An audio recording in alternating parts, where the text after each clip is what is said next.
একদিন কিয়ামতের ময়দানে কোটি কোটি মানুষ একত্র হবে। সূর্য মাথার ওপরে নিয়ে আসা হবে। মানুষের ঘাম তাদেরকে ঢেকে ফেলবে। কারো ঘাম হাঁটু পর্যন্ত, কারো বুক পর্যন্ত, আবার কারোকে ঘাম একেবারে ডুবিয়ে ফেলবে। তখন আল্লাহ তাআলা ঘোষণা করবেন, আজ প্রত্যেককে তার আমলের বিনিময় দেওয়া হবে। সূরা আলে ইমরান 3:25। মালায়েকারা দল বেঁধে মানুষকে জাহান্নামের দিকে নিয়ে যাবে।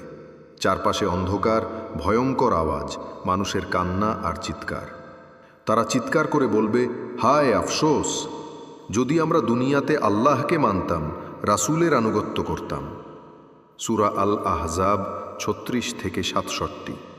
কিন্তু তখন কোনো অনুতাপেরই আর কোনো মূল্য থাকবে না। হঠাৎ তাদের সামনে বিশাল এক খাদ খুলে যাবে। নিচে শুধু আগুন, জ্বলন্ত লাভা আর আগুনের শিখা আকাশ পর্যন্ত পৌঁছে যাচ্ছে। ফেরেশতারা ঘোষণা করবে, এটাই সেই জাহান্নাম, যাকে নিয়ে তোমাদেরকে দুনিয়াতে সতর্ক করা হয়েছিল। তারপর মানুষ দল বেঁধে সেই খাদে পড়তে থাকবে। তাদের আর্তনাদ আকাশ কাঁপিয়ে তুলবে।